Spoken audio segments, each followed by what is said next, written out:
All right, let's get to it. I like to think this dribbles in combat. That's true. That's true. That's true. All right. So when last we left our heroes, you guys had plunged into the depths of hell, and you guys found yourselves among many islands that that had boats traveling between them. You guys managed to collect all the coins while fighting many different demons, re-encountering Rocky and a bunch of other baddies, and Rocky's little sidekick that could teleport everywhere, and then died in 2 turns. F's in the chat. But you guys managed to get past the first layer of hell, and now you guys are in a open field. It doesn't look like hell, but there's obviously like a hellish tone because everybody looks like a demon. But there's a little. It's not quite as explicit as the layer above. It feels a little more calm here. So you guys, after drifting down the river in a boat, you guys have hopped out, and you guys are here on the banks of the river, and you guys see a counter up ahead. Guys, have you thought about how we could end our sadness through the joy of rocks?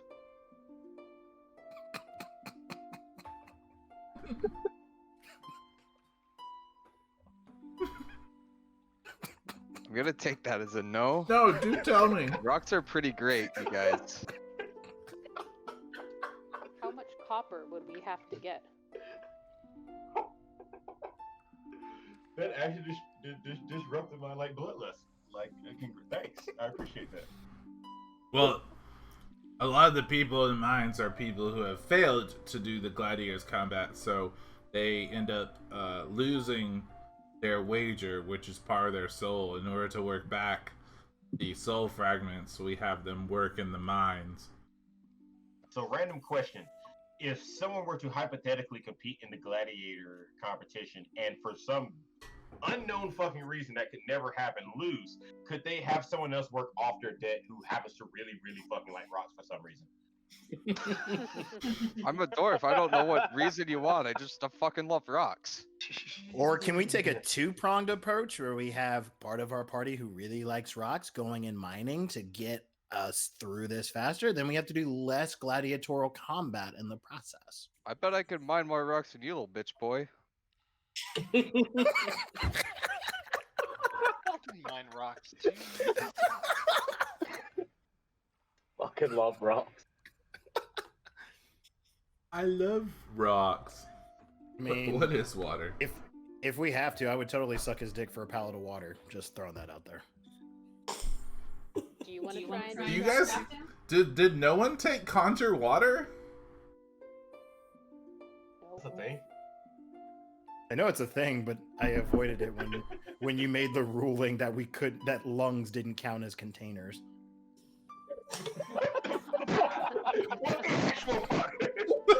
God, I mean, it is an odd ruling. What the honest and true fuck? So there was a whole discussion, argument back and forth.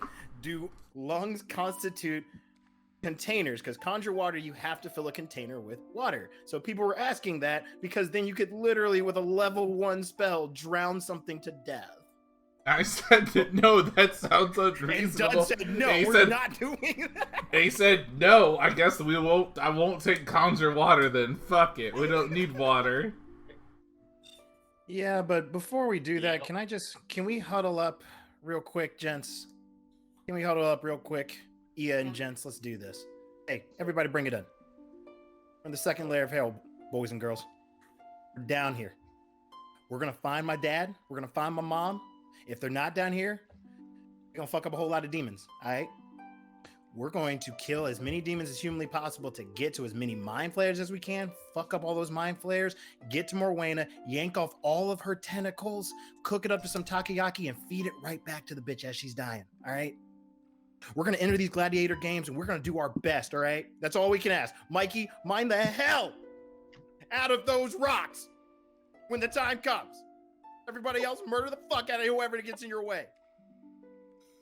Hell yeah. Turn on Hell Concilio yeah. on 3. 1, 2, 3. Turn on Concilio. I like rocks. Wow, that was such a great cheer. I loved it. You guys seemed all on the same page, and that was wonderful. Everybody's getting 19 temporary hit points. That's kind of cool because when you mine the rocks in hell, you're technically mining the hell out of it.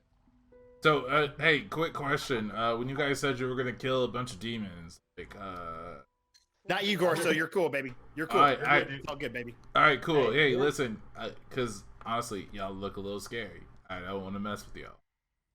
You're good, dude. We had lemon pepper wet. We have a bond. All right. Was there one of you that said they actually wanted to go down into the mines? Yeah, that's me.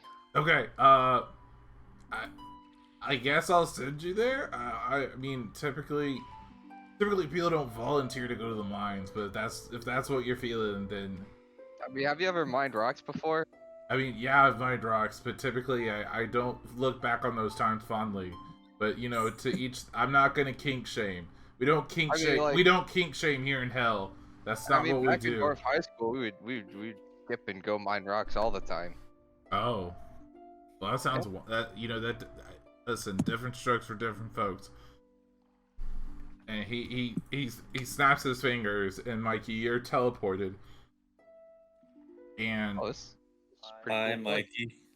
gone are the facades of the calmness, the greenery, and the water.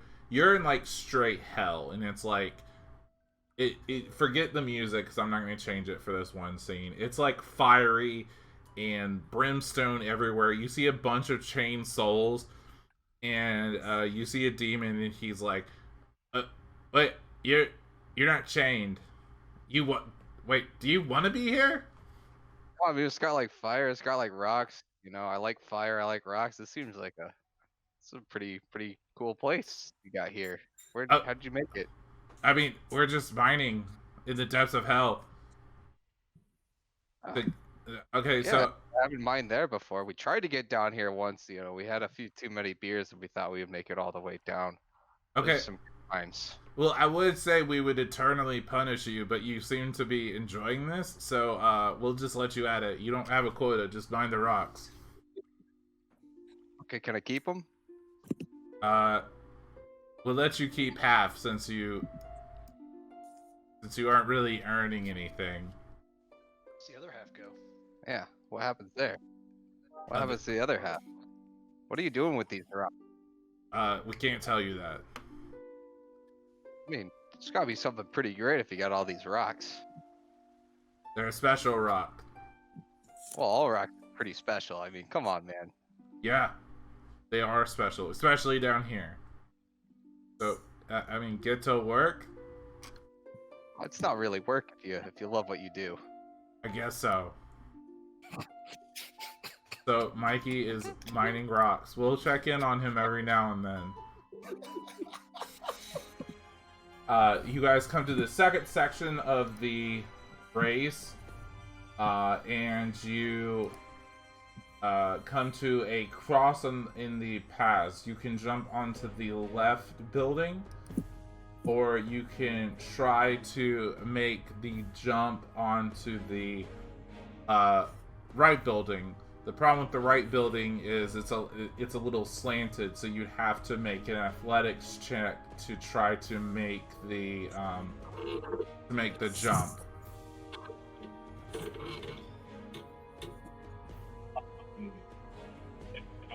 Flying up?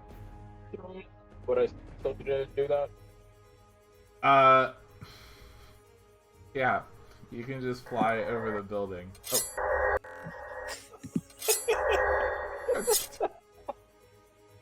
Sure. Yeah, you just fly over the building. Sir, this is the Wendy's. God damn it, Avi. Yeah, sure. You're just. You know what? Can we just like skip a fucking hour? Hey man, chickens can fly, so can our monk. I've got to fly 500. Right now, We're speedrunning it. Yeah, you know what? We're fucking speed running. All right, Javi. You know what? Give me a performance check.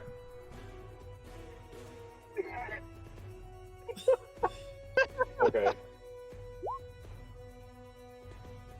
Wait, hold on. I think I might be able to do this with advantage with this one thing. Hold on. Sure, fuck it. Why not? You're already cheesing the entire thing by flying. Why the fuck not?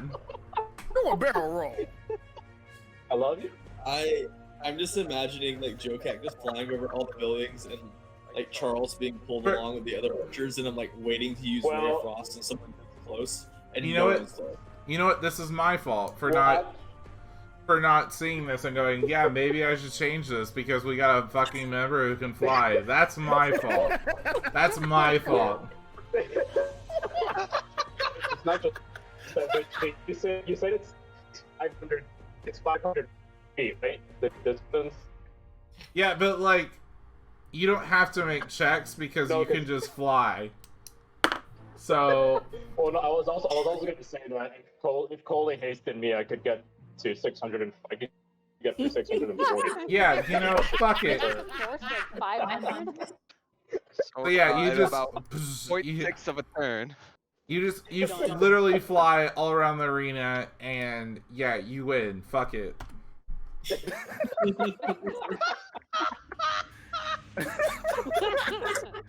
Ups in chat, boys. I don't know, like I said, I don't know why I expected anything different. Like, that's on me.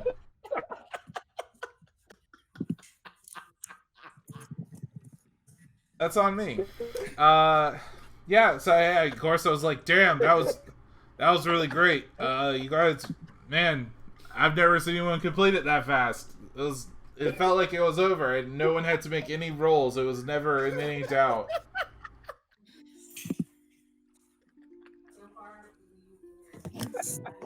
So, wow. That was. Man, I hope all the rest of them go like that. You guys will be in and out of here. Alright, well, the second, I guess moving on, the second event is the Jubilant Joust. We have, a bunch of different mounts, from the other worlds that you can ride, and you're going to be jousting with people. So I would As take crazy as this sounds, but, this I'm is pretty sure all. I die. No, this is all Durkin. Look at me. Are you Look at me. sure? Yeah. Look at me. This is your moment, motherfucker. I do have Jerry's dick. I do have Jerry's dick as a staff. Stop being such a Paul, Durkin. This is you. You are not Paul. You're not Halfless. The only question I have. You carry a magnificent copy of Jerry's dick in your fucking hand. You're gonna ride this goddamn mount and you're gonna win this fucking competition. Now let's fucking go. Po, swing that dick away. Hang on a po, you'll hit it someday. Sha-la-la-la, po, you're doing fine. You and your rolls will get some BI. Let's fucking go, boys. shit, The only man. question I have is, do we trust Do no it. build? Well, I just gave you an additional D10, so I trust you. Yeah. What a beautiful festival, am I right? This Gladiators Gauntlet has been to the wire, and now we are on to my favorite part. That is the cooking competition, otherwise known as the Culinary Confrontation. We've got our wonderful Dragonkin bro and our beautiful contestant dueling it out for victory on the culinary floor. After the competition, so the 2 hours are up, and you like, put your knives down. We're gonna judge them, and and they look at your dish, Charles, and the judges are like, "Oh, well, this dish is made with the finest quality ingredients," but you could tell that once the chef got back into the kitchen, they really started struggling with their dish, and they weren't able to prepare it properly. There's a lot of they couldn't handle the sack properly. They didn't know what to do with it. Maybe he should have gone with a less bold choice with the ingredients. But when it came to gathering the ingredients, this is definitely this cocktail definitely hits the spot. This is quite a good cocktail. So my little imp coworker a high five, since it was a good choice. Yeah, you got they are moderately impressed with your dish. The other team gives their dish, and they go, they put on quite a show for this with this plating. This plating is out of this world, but unfortunately they chose some very bad ingredients. I wouldn't have put this pairing together. They put lemon on top of tomatoes on top of onions, and the whole thing doesn't go together well. But I guess that's what you get when you work with the Nothic guy. I think he might have undercooked this. I might be having paranoia for the next few weeks. Definitely not a good attempt here. And so Tylen comes down and goes, "All right, contestants, we're gonna go let the judges deliberate, and we'll be back after this commercial break." And then the crowd cheers, and they go. He kind of just stares off in the distance for a few minutes. Everything's absolutely silent. And then all of a sudden the hologram appears again, and Tylen starts saying, "And we're back! The judges have deliberated, and they've come up with their final verdicts." And the judges all peer at the two of you. Since we've had quite a day today in the cooking competition, but there can only be one winner. And today's winner is Charles. And the crowd erupts. The crowd erupts. Like Charles plating. Battle of mediocrity. Charles plating in culinary work could have used some fine tips, but he was able to make it all work in the end, and he was able to find the best ingredients possible for his dish. He did a wonderful job, and we absolutely love to see him again soon. And Tylen goes, "Until next time, this has been the Gladiator Games and the Culinary Confrontation. We'll see you next time." And then the demon, Tylen, and the entire studio audience just vanishes, and so does all the kitchen staff, and you are left in a blank room. Hey, pretty princess. Okay, So and we're just okay, and we're acting after. So this What's is his name again? So the final battle has happened between Braxlaw and what was the knight's name again? Sir Laranot. Sir Laranot. And Laranot has been killed. So she's she has finally defeated the evil, but she lost the brave knight that she fell in love with along the way. Okay. And All right, let's do that. Action. Oh, my sweet, sweet, darling Laranot. The only other being I have loved since Thraxlaw's betrayal. I'm so sorry I wasn't able to save you from Thraxlaw's killing blow. I will never forget you. Ever. For all that you've done for me to help return me to the Feywild, to reclaim my throne. I will honor your name every day until the end of days, from here and forever. Know that I will take care of August until his days end, and I will never forget what you've done for me in the Feywild. Gorsto stands up. His tears are streaming down his face. He's like, "Oh man, that was fucking wonderful." The other team's like, "Yeah, no, see, there's no fucking way. There's no fucking way." That was the most touching speech ever. We just got, Cage just dropped a sub for that. Said that's the most touching speech ever. Thanks, Cage. Again, It's easier to catch fish if you kill them. yeah, Look, we're spitballing here. Yeah, you guys are really spitballing. Real hard. Let me have the fishing competition. Damn it, you ruined the rooftop race with your flying. Let me have my fish.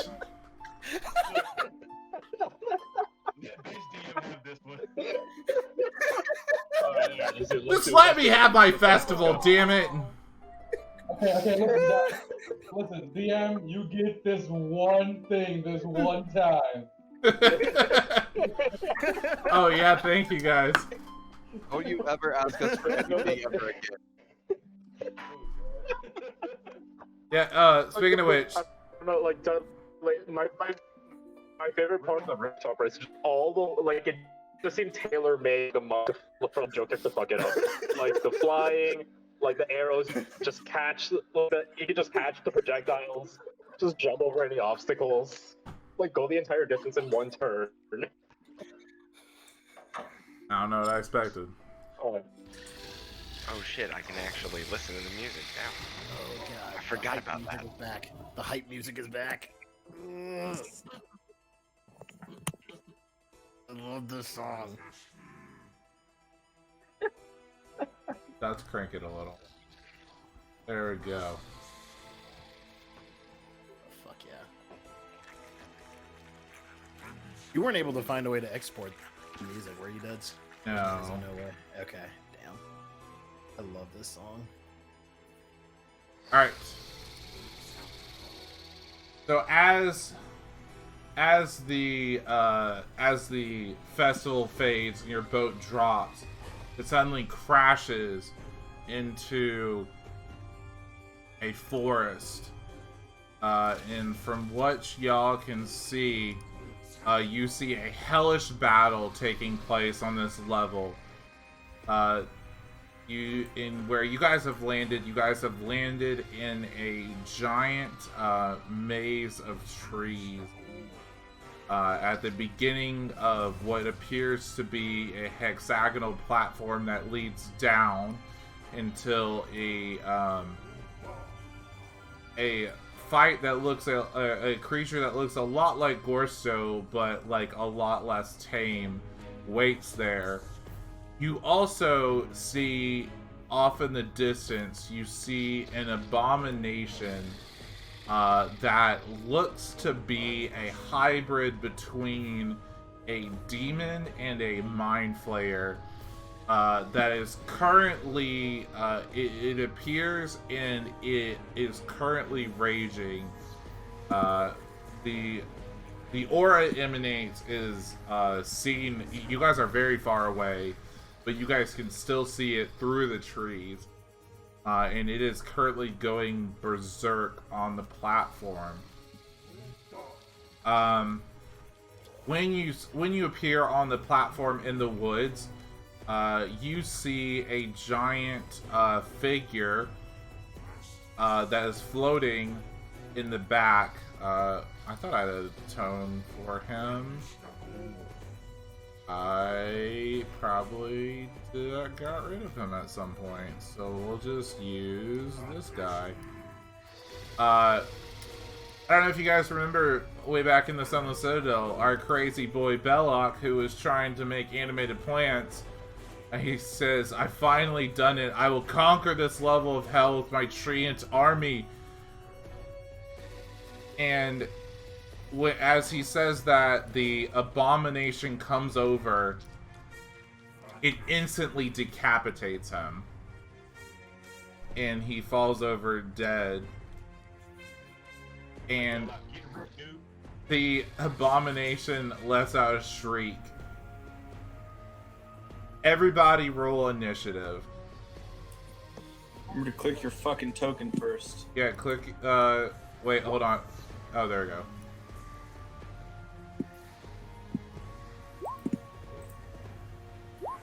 Sweet. All right. Next up is the Goristo, and Mike, you can probably see this at this point. You see the storm giant that y'all actually saved in the frost giant lair. She is back, and she is back to full size because, you know, now we're out of the giant arc, and she is fighting the boss, the quote-unquote boss, waiting for you at the end of the arena. Where